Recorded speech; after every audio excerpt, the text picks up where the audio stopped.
Maths கிளீனை தரும் 3 கட்டிகளுடனான Vim maths கட்டி 30 ரூபாய் மேக்ஸ் அமைப்புடன். வணக்கம், இது ஐபிசி தமிழின் இன்றைய பிரதான செய்திகள். முதலில் தலைப்புச் செய்திகள். வட்டி வீதங்கள் குறைப்பு, இலங்கை மத்திய வங்கி வெளியிட்டுள்ள அறிவிப்பு. கருப்பு ஜூலை கலவரம் 41 வருடங்கள் கடந்தும் தீர்வு கிடைக்கவில்லை. நாட்டு மக்களுக்கு கிடைக்கவுள்ள பல நிவாரணங்கள். போலீஸ் மா அதிபரின் பதவி தொடர்பில் உயர் நீதிமன்றம் பிறப்பித்துள்ள உத்தரவு. திடீரென உயிரிழந்த பாடசாலை மாணவி. ரணில் விக்ரமசிங்கவின் தேர்தல் நிலைப்பாடு. 200 வெளிநாட்டு வேலைவாய்ப்பு நிறுவனங்களின் உரிமங்கள் தடை. தொடர்பான விரிவான செய்திகள். இலங்கை மத்திய வங்கி அதன் கொள்கை வட்டி விகிதங்களை குறைப்பதற்கு தீர்மானித்துள்ளது. இதன்படி நிலையான துணைநீள் வைப்பு வசதி வீதம் மற்றும் நிலையான கடன் வசதி வீதங்களில் மாற்றம் ஏற்பட உள்ளதாக தெரிவிக்கப்படுகின்றது. நேற்று நடைபெற்ற இலங்கை மத்திய வங்கியின் நாணய சபை கூட்டத்தில் இந்த தீர்மானம் மேற்கொள்ளப்பட்டதாக மத்திய வங்கி வெளியிட்டுள்ள அறிக்கையில் குறிப்பிடப்பட்டுள்ளது. நிலையான துணைநீள் வைப்பு வசதி வீதம் மற்றும் நிலையான கடன் வசதி வீதம் ஆகியவற்றை 25 அடிப்படை புள்ளிகளால் குறைத்து முறையே 8.25 வீதம் மற்றும் 9.25 வீதமாக பேண மத்திய வங்கியின் நாணய சபை தீர்மானித்துள்ளது. வங்கிகளில் தங்க நகைகளை அடகு வைத்துள்ளவர்களுக்கு நிவாரணம் வழங்க அமைச்சரவை ஒப்புதல் அளித்துள்ளது. நாட்டில் சமீப காலமாக நிலவி வரும் கடுமையான பொருளாதார நெருக்கடி நிலைமையை கருத்தில் கொண்டு உரிமம் பெற்ற வங்கிகளில் அடமானம் முற்பணம் பெற்ற குறைந்த வருமானம் பெறும் நபர்களுக்கு நிவாரணம் வழங்க அரசு தீர்மானித்துள்ளது. இந்த நிலையை கருத்தில் கொண்டு உரிமம் பெற்ற வங்கிகளில் அடமானம் முற்பணம் பெற்ற குறைந்த வருமானம் பெறும் நபர்களுக்கு நிவாரணம் வழங்க அரசாங்கம் தீர்மானித்துள்ளது. 1983 ஆண்டு கருப்பு ஜூலை கலவரத்தில் தமிழ் மக்கள் படுகொலை செய்யப்பட்டு 41 வருடங்கள் கடந்து மக்களுக்கான தீர்வு கிடைக்கவில்லை என மக்கள் போராட்ட முன்னணி தலைவர் வசந்த் முதலிகே தெரிவித்துள்ளார். இதேவேளை சிங்கள மக்கள் மத்தியில் இனவாத புகுத்தி தமிழ் மக்களுக்கு அரசியல் தீர்வினை வழங்காமல் அரசியல்வாதிகள் இழுத்தடிக்கின்றனர் எனவும் அவர் மேலும் சுட்டிக்காட்டினார். யாழ்ப்பாணத்தில் நேற்றைய தினம் இடம்பெற்ற ஊடகவியலாளர் சந்திப்பில் அவர் இவ்வாறு குறிப்பிட்டுள்ளார். இங்கு தொடர்ந்தும் கருத்து தெரிவித்த அவர், நாட்டில் உள்ள இந்த வளங்கள் விற்கப்படுகின்றன. மக்கள் அன்றாடம் தமது வாழ்வாதாரத்தை கொண்டு செல்வதில் பல்வேறு இன்னல்கள் சந்திக்கின்றனர். இந்த அரசாங்கம் மக்கள் தொடர்பில் எந்தவித கரிசனையும் கொள்வதில்லை. மாறாக இவர்கள் மக்களை துன்பத்துக்கு ஆளாக்குவதிலும் எமது நாட்டின் வளங்களை அந்நிய சக்திகளுக்கு விற்பனை செய்வதிலேயே முனைப்பு காட்டி வருகின்றனர். நாங்கள் மக்களுக்காகவே போராடுகின்றோம். மக்கள் நலன் சார்ந்தே நாங்கள் செயற்படுகின்றோம். 1983 ஆண்டு கருப்பு உடை இனக்கலவரம் கொழும்பில் இடம்பெற்ற பொழுது தமிழ் மக்கள் படுகொலை செய்யப்பட்டு இன்று 41 வருடங்கள் கடந்துள்ளன. மக்களுக்கான தீர்வு இந்த அரசாங்கத்தினால் சரி, இந்த சிங்கள அரசியல்வாதிகளினாலேயே தமிழ் மக்களுக்கு வழங்கப்படவில்லை. மாறாக தமிழ் மக்கள் ஒடுக்கி ஆளப்பட்டுக் கொண்டு வருகின்றார்கள். இந்த நாட்டின் பிரச்சினை இனங்களுக்கு இடையிலான சமரசங்கள் தீர்த்து வைக்கப்படவில்லை. மாறாக இனம், மதம், மொழி என்ற பாகுபாடுகளை மக்களுக்குள் திணித்து அதன் மூலம் அரசியல் லாபத்தையே இந்த அரசியல்வாதிகள் கடந்த 40 வருடங்களுக்கு மேலாக மேற்கொண்டு வருகின்றனர்.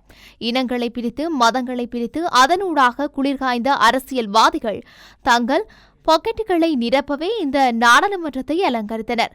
சிங்கள மக்கள் மத்தியில் இனவாதத்தை புகுத்தி அதன் மூலம் தமிழ் மக்களுக்கு அரசியல் தீர்வினை வழங்காமல் பல வருடங்கள் இவர்கள் இழுத்தடிப்பு செய்தனர் என வசந்த முதலிகே தெரிவித்துள்ளார். எதிர்வரும் சில மாதங்களில் நாட்டு மக்களுக்கு பெருமளவு நிவாரணம் கிடைக்கும் என வர்த்தக மற்றும் உணவு பாதுகாப்பு அமைச்சர் நளின் பெர்னாண்டோ தெரிவித்துள்ளார். குறிப்பாக பொருளாதாரத்தை வலுப்படுத்தும் கொள்கைகள் தற்போது பலன்களை பெற்று வருவதாக அவர் குறிப்பிட்டுள்ளார்.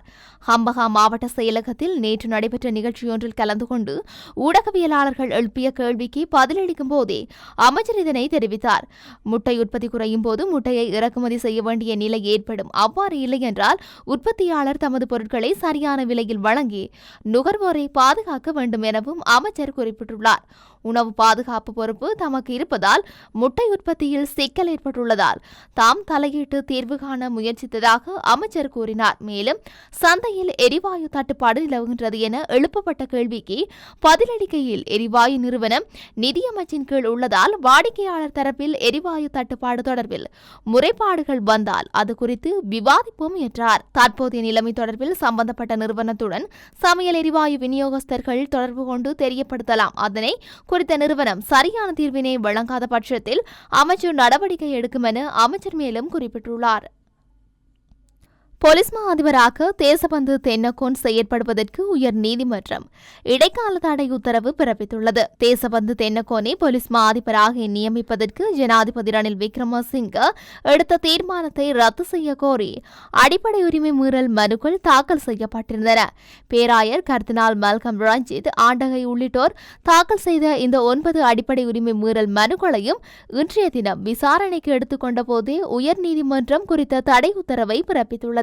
காய்ச்சல் காரணமாக கேகாலை பொது வைத்தியசாலையின் தீவிர சிகிச்சை பிரிவில் சிகிச்சை பெற்று வந்த பாடசாலை மாணவியொருவர் உயிரிழந்துள்ளார். தெவிலேகம பமுனுகம மலியதேவ மகா வித்தியாலயத்தில் 9ஆம் தரத்தில் கல்வி கற்கும் ஹஷினி மதுபாஷினி விக்ரமராஜ் என்ற 14 வயது பாடசாலை மாணவியை இவ்வாறு உயிரிழந்துள்ளார். அண்மையில் காய்ச்சல் காரணமாக கேகாலை பொது வைத்தியசாலையின் வெளிநோயாளர் பிரிவுக்கு அழைத்துச் செல்லப்பட்டு மருத்துவ சிகிச்சை வழங்க நடவடிக்கை எடுக்கப்பட்டுள்ளது. இதனையடுத்து கடந்த 10ஆம் தேதி வயிற்றின் இரு பக்கங்களிலும் கை கால்களிலும் வலி ஏற்பட்டதால் கேகாலை பொது வைத்தியசாலையில் அனுமதிக்கப்பட்டு பின்னர் அவசர சிகிச்சை பிரிவில் சிகிச்சை வழங்கப்பட்டுள்ளது. இந்த நிலையில் கடந்த 12ஆம் தேதி உடல்நிலை மோசமடைந்ததை அடுத்து தீவிர சிகிச்சை பிரிவிற்கு மாற்றப்பட்ட நிலையில் அவர் நேற்று மாலை உயிரிழந்தார். உயிரிழந்த பாடசாலை மாணவியின் பிரேத பரிசோதனையை கேகாலை பொது வைத்தியசாலையின் சட்ட வைத்திய அதிகாரி நிரஜலா குலதுங்க மேற்கொண்டுள்ளார். மாணவியின் இதயம் மற்றும் சிறுநீரகங்களில் ஒரு வகை விஷக்கிருமி நுழைந்தமையே